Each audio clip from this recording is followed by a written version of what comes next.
रामनीलमेघश्याम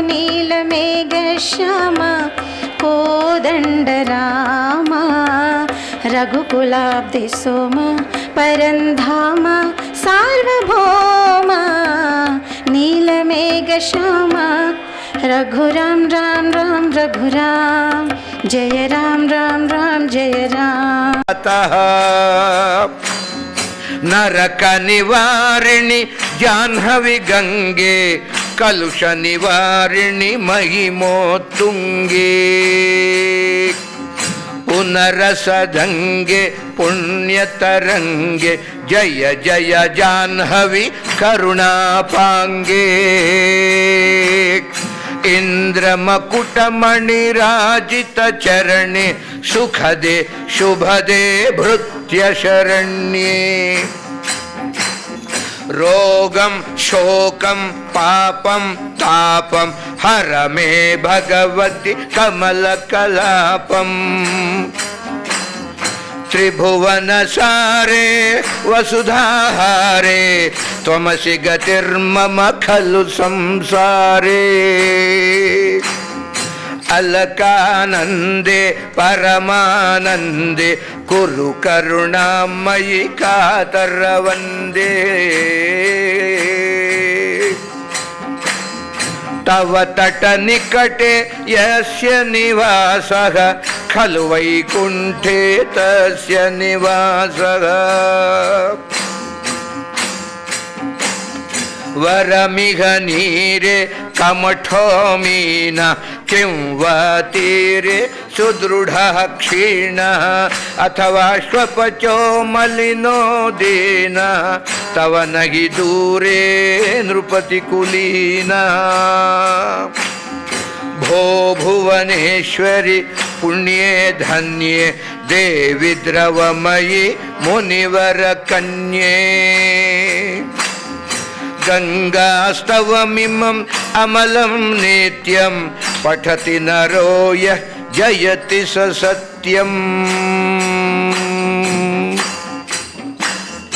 येषां हृदये गंगा भक्तिः तेषां भवति सदा सुखमुक्तिः मधुरा कान्तापज्झटिकाभिः परमानंद कलितललिताभिः गंगा स्तोत्रमिदं भवपारं वाञ्छितफलदं विमलं सारम् शंकर सेवक शंकर रचितं पठति सुखीस्तव इति च समाप्तः।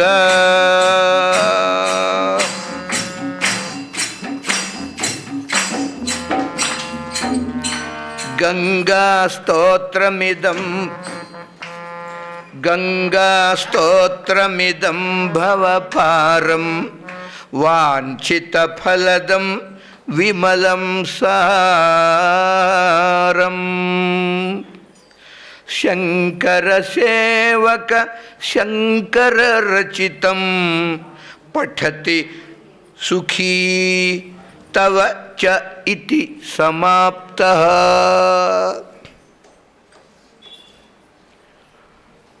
गंगा स्तोत्रं చేసింది సీతాదేవి. ఎవరు గంగా? సాక్షాత్ శక్తి. గంగాదేవి శక్తి స్వరూపం. పరమాత్మ రామచంద్రమూర్తికి అత్యంత ఇష్టమైన నది ఈ గంగా. రామభక్తికి ప్రతీకం, సింబల్. గంగా యమునలో ప్రధానమైనటువంటి నదులు. సరే, సరస్వతి ఆవిడ అంతర్వాహిని కనుక ఆమె కూడా ప్రాధాన్యం. భారతదేశంలో ఉన్న నదులలో త్రిమూర్తుల వలె ఈ గంగా యమున సరస్వతులు. అవి బయట ప్రవహిస్తాయి, అవే లోపల కూడా ఉన్నాయి. అలా యోగశాస్త్రం చెబుతున్నది. గంగా యమున సరస్వతులే ఇడ పింగళ సుషుమ్న నాడులు ఆ రూపంగా లోపల ఉన్నాయి. ఇంతటి విజ్ఞాన సంపద ఏ ఇతర జాతిలో ఉందా? లేదండి. ఇడ పింగళ సుషుమ్న. శంకర భజన బినా నర భగతి నవా పావై మోరి. ఈ సందర్భంలో పార్థివలింగ పూజ చేసి రామచంద్రమూర్తి అన్నారు, ఎవరైతే శివభగవానుని పూజించరో అట్టి వారికి రామభక్తి కలుగదు కలుగదు కలుగదు అన్నారు. హర నమః పార్వతీపతయే హర హర మహాదేవ. జయ జయ హే శివ దర్పక దాహక దైత్య విభాతక భూతపతే దశముఖ నాయక సాయక దాయక కాలభయానక భక్తగతే త్రిభువన కారక ధారక మారక సంస్కృతి కారక ధీరమతే హరిగుణ గాయక తాండవ నాయక మోక్ష విధాయక యోగరతే.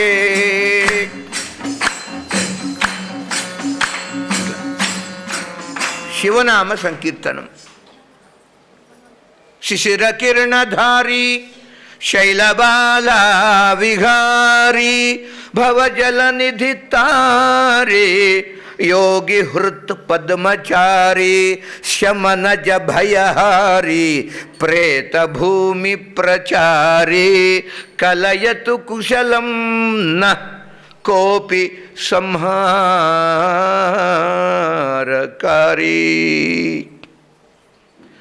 కోపి సంహారకారి. సంహారకారి అంటే సంహరించేవాడు, సంహర్త, ప్రళయంకర.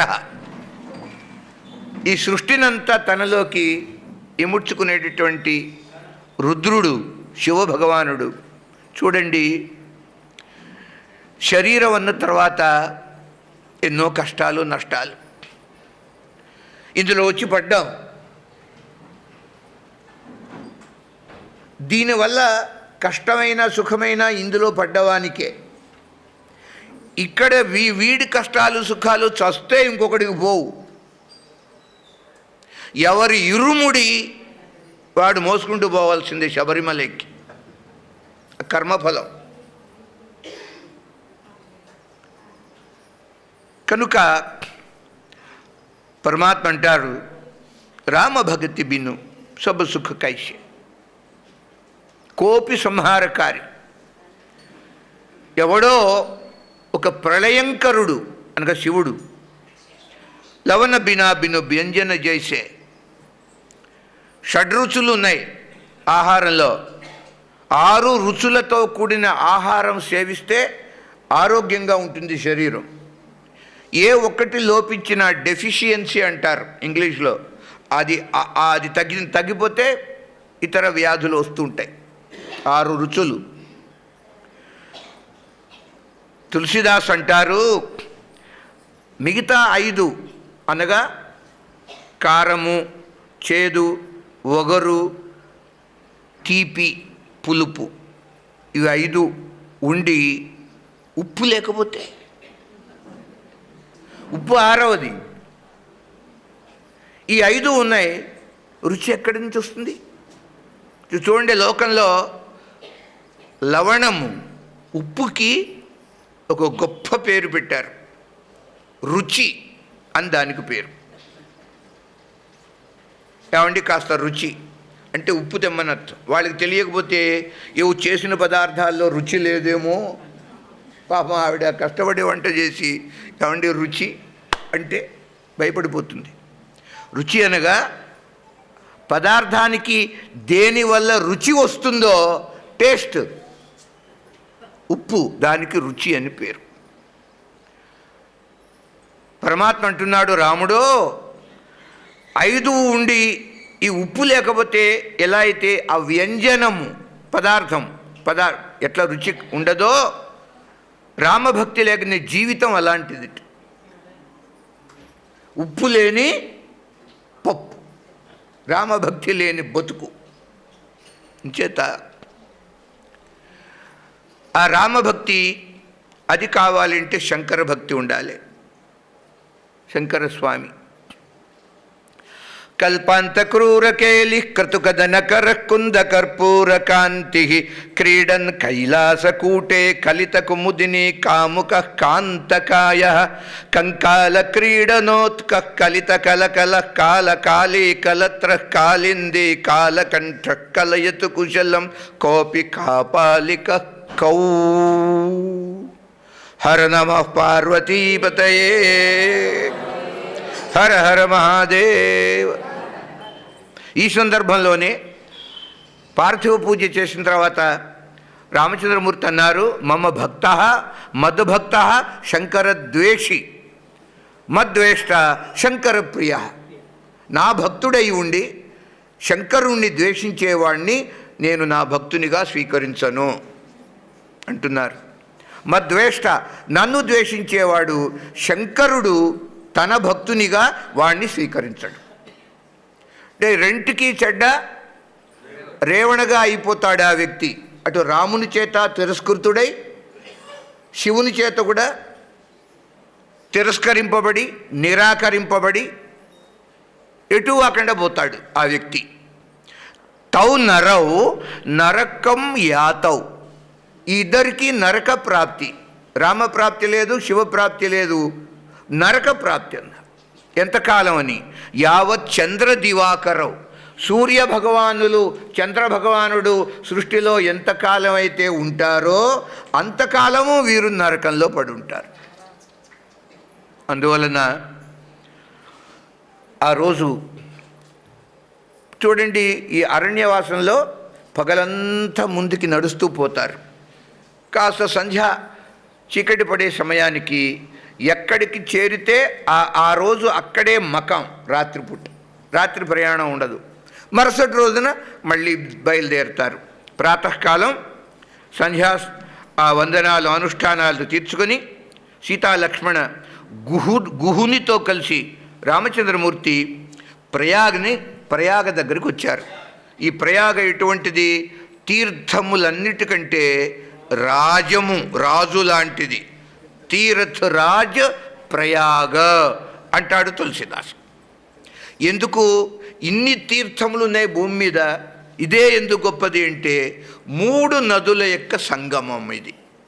త్రివేణి సంగమం కనుక ఇది గొప్పది. అయితే తులసి మహాభక్తుడు అంటాడు, ఆ త్రివేణి సంగమ స్నానం కంటే రామకథలో మునగటం ఇంకా గొప్ప అన్నాడు. ఇప్పుడు చూడండి, ఇప్పుడు త్రివేణికి ఎంత దూరంలో ఉన్నాం మనం? అలహాబాద్ త్రివేణి అంటే. ప్రయాగ అని ఇప్పుడు ఆ పేరు మార్చారు, మంచి పని చేశారు. వాడెవడో వచ్చాడు తురుష్కుడు, సర్వనాశనం చేసి ఇప్పటికీ ఇలాహ ఎందుకు ఇంకా దరిద్రం వచ్చిందండి? స్వాతంత్ర్యం వచ్చి 75 ఏళ్ళు అయిందే, బుద్ధిహీనులు కాదా? ఆ పేర్లు మార్చుకోవద్దు. వాడెవడో మార్చిపెట్టాడు, అదే కంటిన్యూ అవుతోంది. అంత దరిద్ర ప్రభుత్వం 70-60 సంవత్సరాలు దిక్కు మోకు లేకుండా పోయింది భారత జాతి. అన్నీ దరిద్ర పేర్లే మార్చుతున్నారు ఇప్పుడిప్పుడే. ఆ మారిస్తే వాళ్ళ కోపం. అదే పుట్టుకతో వచ్చింది కాదు కదా, అది నీకెందుకు బాధ? అందువల్ల ప్రయాగ ఎంత గొప్ప ప్రకృష్టమైన యాగము ఎక్కడ జరిగిందో అది ప్రయాగం. ఒకానొకప్పుడు బ్రహ్మదేవుడు, ఇతర దేవతలు, మహర్షులు వారందరూ కలిసి గొప్ప యాగం చేశారు. యాగము అంటే యజ్ఞం, ఈశ్వర పూజ, విష్ణు పూజ. అంచేత దానికి ఆ యాగ ఆ పేరు వచ్చింది. 3 నదులు కలుస్తాయి. అయితే రామకథలో కూడా ఒక ప్రయాగ ఉంది, త్రివేణి సంగమం ఉన్నది. అదేంటంటే భక్తి, జ్ఞాన, వైరాగ్యాలు. 3 త్రివేణులు రామకథలు. ఆ భౌతికంగా మనకి చాలా 100 మైళ్ళ దూరంలో ఉంది ప్రయాగ. వ్యయము, ప్రయాస. అందరూ వెళ్ళలేరు, స్నానం చేయలేరు. ఇక్కడే చాలామంది ఉన్నారు ప్రయాగలో స్నానం చెయ్యలేని వారు. బాధ లేదండి. ఆ త్రివేణి ఇక్కడికి వచ్చింది.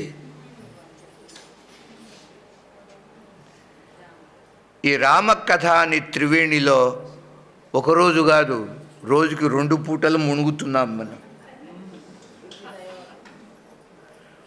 అక్కడికి వెళ్తే ఒకరోజు ఉంటారు, 2 రోజులు ఉంటారు. ఇక్కడ అలాగే 9 రోజులు, 9 రోజుల 18 మునగటాలు. ఉన్మజ్జనము, నిమజ్జనం, మునగటం లేవు.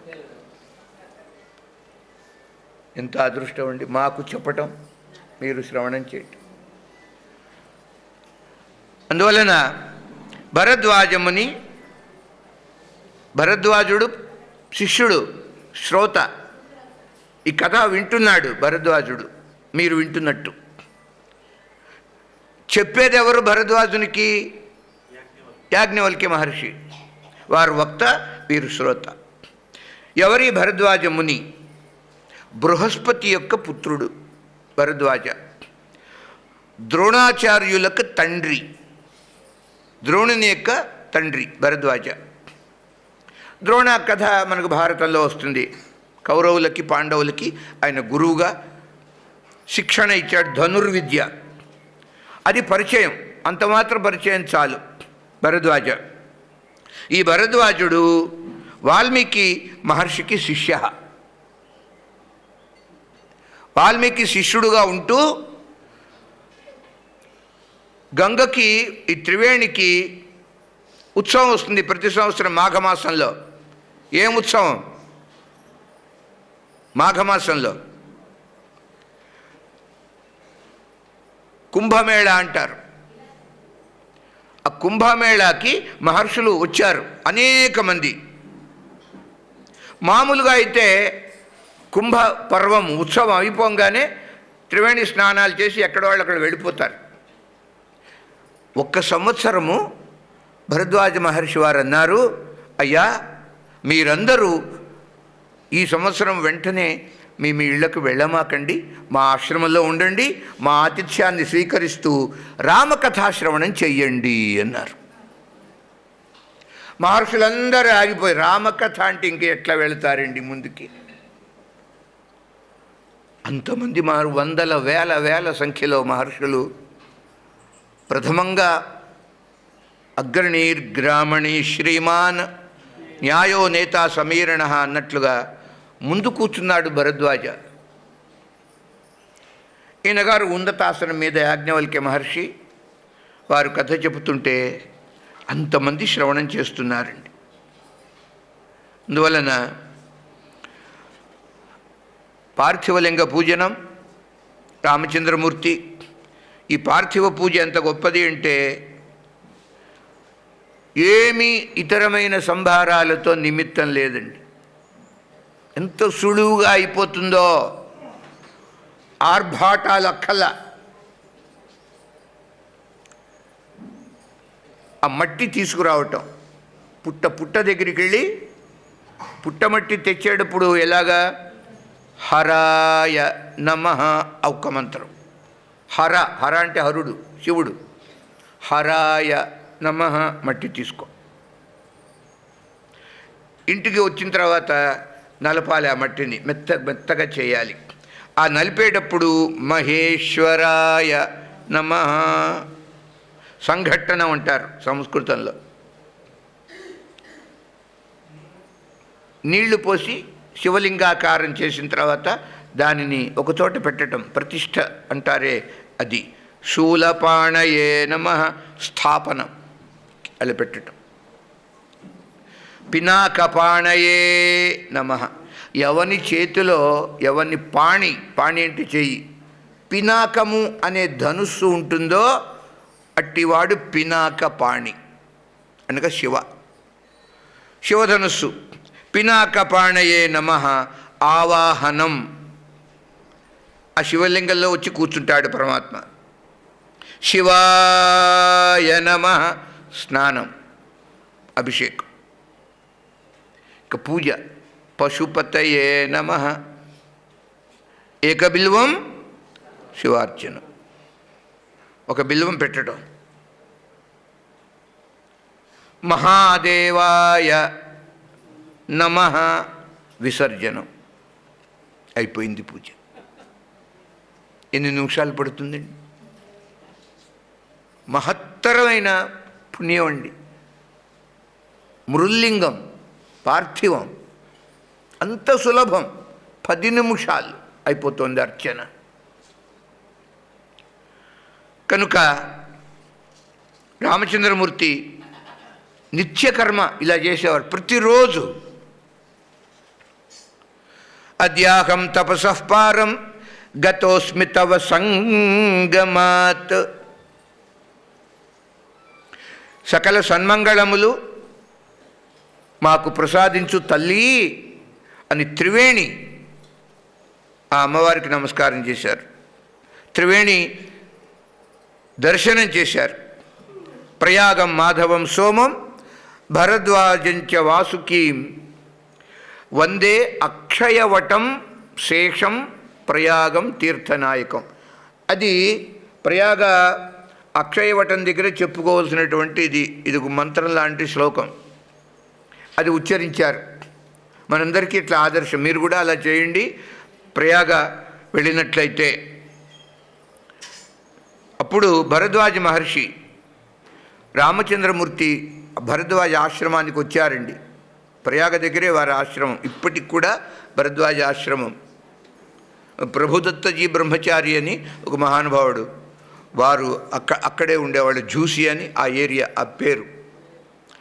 అంచేత రామచంద్రమూర్తి యొక్క పాదార విందాలకి నమస్కారం చేశారు భరద్వాజ మహర్షి. మహానుభావ శ్రీరామ ఆగమే పర్ణశాలాంబో రామ రాజీవలోచన ఆగచ్చ పాదరజస పునీహి రఘునందన. రామ, నీ దివ్య దర్శన మాత్రం చేత మా జప తప యజ్ఞ యాగాది క్రతువులన్నీ ఫలించినాయి. సర్వసాధనలు మాకు ముగిసిపోయినాయి. ఇక సాధన లేదు. భగవద్ దర్శనం ఇంద్రకు సాధనే ఉంటుంది. త్రికరణ శుద్ధిగా మీ యొక్క పాదభజనం ఎవడైతే చేయకుండా ఉంటాడో మానవుడు, అట్టివానికి కోట్ల కోట్ల శతకోటి ప్రయత్నాలు చేసిన స్వప్నంలో కూడా సుఖం లేదన్నారు. రామభక్తి లేని వానికి స్వప్నంలో కూడా సుఖం లేదు.